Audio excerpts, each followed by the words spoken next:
सेवा जोहार साथियों, मैं अंशुल शाह मरकाम आप सभी को एक बहुत ही अच्छी बात बताने जा रहा हूं कि हमारे सिवनी शहर में उसके समीप माँ हमारी वैनगंगा नदी का उद्गम स्थल है।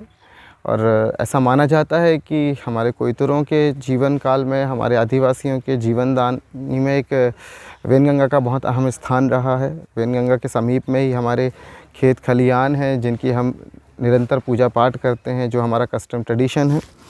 उसी सिलसिले को यहाँ पर आगे बढ़ाते हुए यहाँ पर मुंडारा स्थान पे वैनगंगा जी के उद्गम स्थल पे हर वर्ष यहाँ पर 27 जनवरी के दिन झंडा दिवस के रूप में मनाया जाता है। सतरंगी झंडा यहाँ पर जो हमारा मुंदशूल सर्री का नियम है, सल्लेर गांगर का प्रतीक चिन्ह उस पर अंकित होता है, और जो कि हमारे पूरे प्रकृति शक्ति का जो प्रतीक है उसको यहाँ से एक प्रतीकात्मक रूप से स्थापित करके पूरे सिवनी ज़िले के साथ साथ पूरे महाकौशल क्षेत्र पे, उसके साथ साथ विदर्भ क्षेत्र के समस्त आदिवासियों का एक महाजमावड़ा प्रतिवर्ष 27 जनवरी के दिन होता है।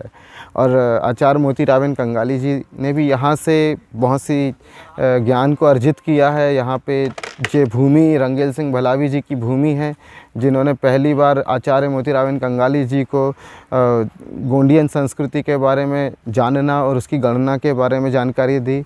यूँ कहा जाता है कि ये क्षेत्र बरघाट में आता है ना, बरघाट विधानसभा क्षेत्र पे आता है। और जो बरघाट विधानसभा क्षेत्र के साथ साथ जो सिवनी हो गया, कुरई हो गया, बरघाट हो गया, ये तीन ऐसा है कि ये पाटालियारों का गढ़ भी कहा जाता है कि यहाँ पे आपको गीत संगीत और कीकरी बाना जो है उन चीज़ों का यहाँ पे आपको बहुत ही ज़्यादा इन्वॉल्वमेंट आपको मिलेगा। उसके साथ साथ एक अच्छी बात ये भी है कि जो राजा दलपत शाह, जिन्हें रानी दुर्गावती के पति के नाम से भी आप जानते होंगे, क्योंकि इतिहास तो हमारे साथ कई बार ऐसा है कि छुपा दिया गया था, परंतु धीरे धीरे ज्ञान अब अर्जित किया जा रहा है।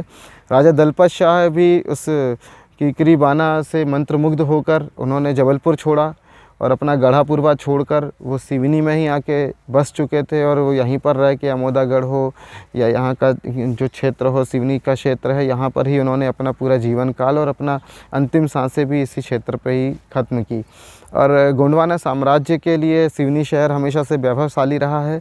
और मैं आप सभी से अपील करता हूँ कि हमारे कल के आयोजन के अध्यक्ष कौन हैं?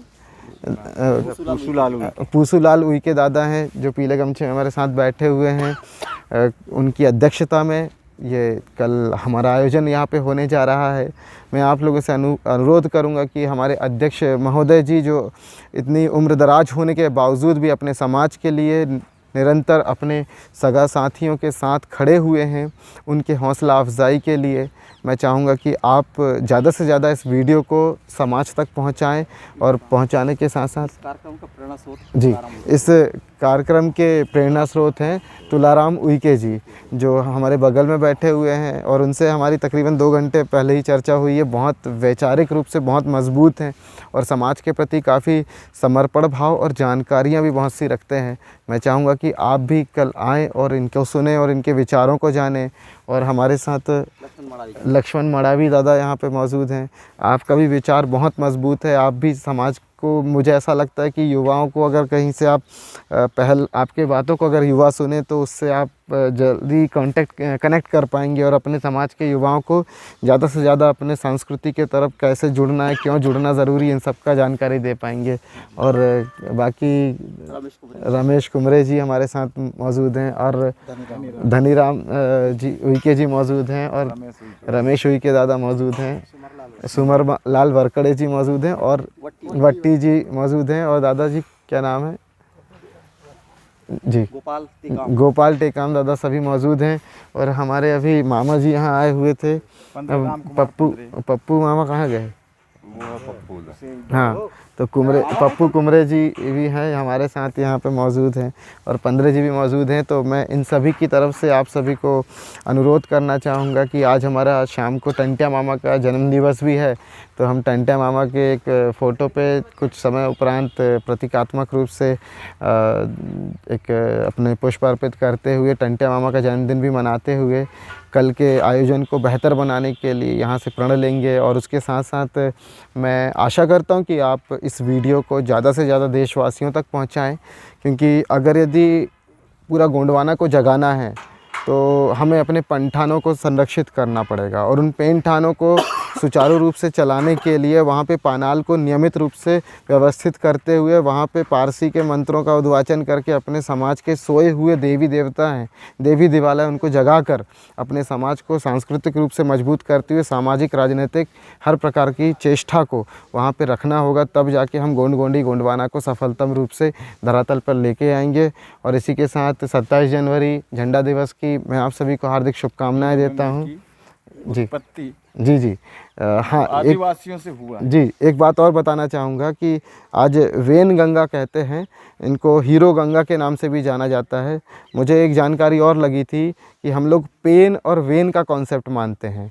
वेन मतलब कि जो जिंदा है और पेन मतलब जो पेनवासी है। तो जो वेन गंगा, जो वेनवासी हैं, जो हम सभी वेनवासी हैं, तो जो जीवित नदी जिसे कहा जाता है, जीवित जो नदी है वो वेनगंगा उद्गम स्थल है और हम सभी उसके अनुयायी हैं। हम उस वेनगंगा के पानी से अपने घर में अपने देवाधामी को भी शुद्ध करते हैं। उसके साथ साथ हम यहाँ पे हमारे पास वेनगंगा के साथ साथ पेंच भी एक नदी है।